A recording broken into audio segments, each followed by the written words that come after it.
Tiger reserve की नाकामी के चलते न सुरक्षित है टाइगर, न टाइगरों से सुरक्षित है किसान। और लकड़ी माफियाओं और वन विभाग के कर्मचारियों की मिलीभगत से वन संपदा को किया जा रहा नष्ट। कैसे बचेंगे टाइगर और कैसे बचेंगे जंगल? पीलीभीत टाइगर रिजर्व क्षेत्र में लगातार हो रहा अवैध कटान, निरंकुश अधिकारियों के चलते वन संपदा को हो रहा भारी नुकसान। जंगल से बेशकीमती लकड़ी, सागौन, शीशम का मिटता जा रहा नामो निशान। क्या पीलीभीत से टाइगर रिजर्व की मिट जाएगी पहचान?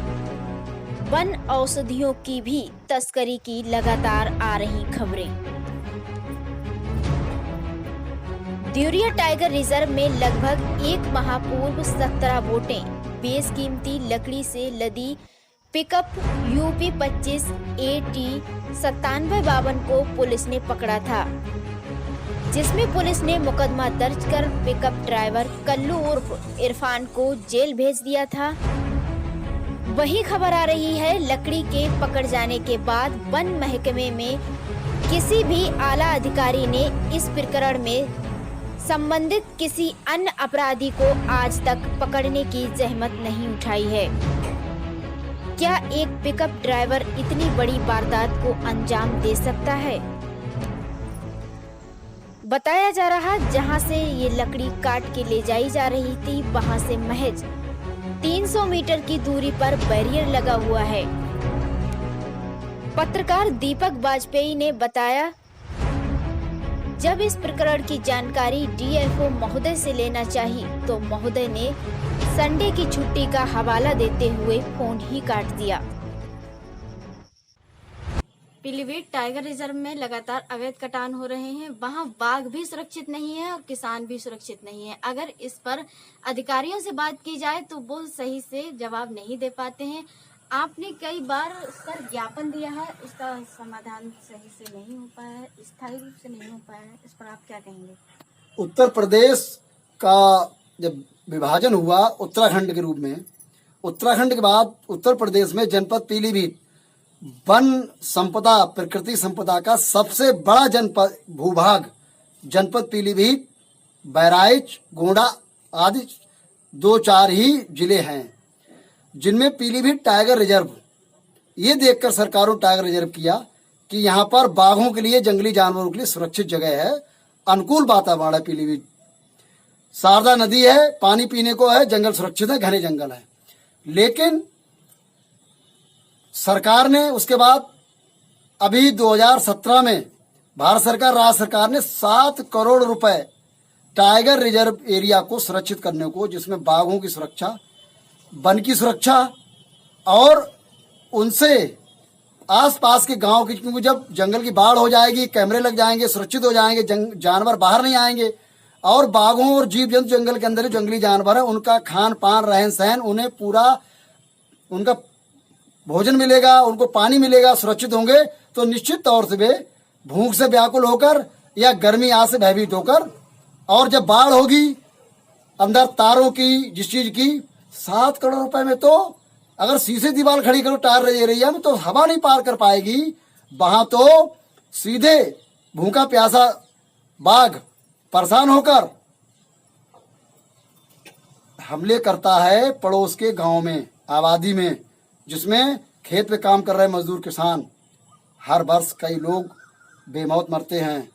इसमें बाघ का दोष उतना नहीं है जितना दोष उन लोगों का है जिनको कहा गया है वन क्षेत्राधिकारी, वनाधिकारी जिले का। ये अधिकारी, ये सेवक हैं वहां पर, क्योंकि माननीय मोदी योगी जी कहते हैं मैं देश और प्रदेश का सेवक हूं। ये लोग इस जिले को, क्षेत्र के सेवक हैं। ये लोग 7 करोड़ रुपए इन्होंने कहाँ लगाया टाइगर रिजर्व में, इसका हिसाब जब तक इनसे सरकारें नहीं लेंगी और एक एक हिसाब नहीं देंगे, क्योंकि इन्होंने बहुत बड़े घोटाले करे हैं। सरकार की नीयत गलत नहीं है, सरकार ने सही नीयत बनाई है। सरकार ने बाघों को सुरक्षित रहे और क्षेत्र की जनता सुरक्षित रहे, उनकी वन संपदा, पेड़ पौधे सुरक्षित रहे। इसका मेन कारण ये है कि यहाँ के कुछ वन क्षेत्राधिकारी, कुछ वन दरोगा निश्चित तौर से कई बार पकड़े गए, जांच हुई, निलंबित भी हुए हैं, लेकिन स्थायी समाधान इसलिए नहीं हुआ है क्योंकि इनमें कुछ पशु तस्कर, लकड़ी तस्कर, जो इनके ठेकेदार अधिकृत हैं जंगल काम के, उनके कुछ एक के द्वारा मिलकर लकड़ी माफिया, पशु माफिया द्वारा इंडो नेपाल में नेपाल के लिए पशुतस्करी कर रहे हैं। इस वर्ष कोरोना वायरस में लॉकडाउन है, सख्ती बहुत है, तो इन्होंने नया तरीका अपनाया है कि ये चोरी छुपे ट्राली पे लाद के जनरेटर ले जाएंगे, मशीन ले जाएंगे, बिना कुल्हाड़ी चोरी पेड़ काट लेंगे। क्या ये घटनाएं बिना अधिकारी वन विभाग के किसी के संरक्षण हो सकती है? माफिया कर सकता है? मैं पूछना चाहता हूं डीएफओ पीलीभीत महोदय से, कंजर्वेटर महोदय टाइगर रिजर्व पीलीभीत से, कि आपने किसी एक बड़े लकड़ी माफिया, पशु तस्कर माफिया पर कार्रवाई की है? कैमरे लगे हर जगह हैं। जब बात होती है तो किसी मजदूर किसान, जो परिवार जिनके खालिए जाते हैं हम लोग शेर के, उन्हीं परिवार को कार्रवाई करके जेल भेज जाता है। ये उचित नहीं है। और दूसरा, अभी तत्काल घटनाएं हैं, जन औषधियां, गिलोय आदि तमाम बहुत जन औषधियां ऐसी हैं जो कोरोना वायरस के संक्रमण से बचाव को, इंसान को सुरक्षित कर रही हैं।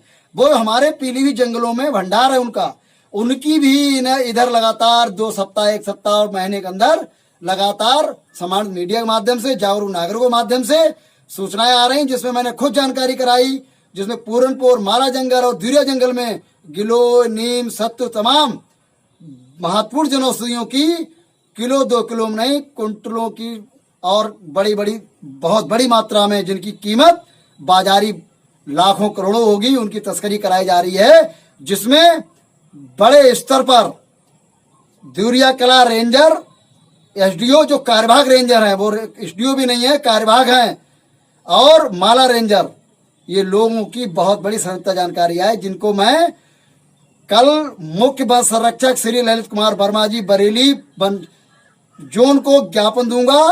और यदि उन्होंने कार्रवाई नहीं की जांच करा के सही, तो इसको भारत सरकार के पर्यावरण वन मंत्री डॉक्टर प्रकाश जावड़कर साहब को ज्ञापन दूंगा और उत्तर प्रदेश मुख्यमंत्री को ज्ञापन दूंगा। जब तक जंगल पीलीभीत सुरक्षित नहीं होंगे, स्थायी समाधान नहीं होगा, तब तक इसकी लड़ाई लड़ी जाती रहेगी।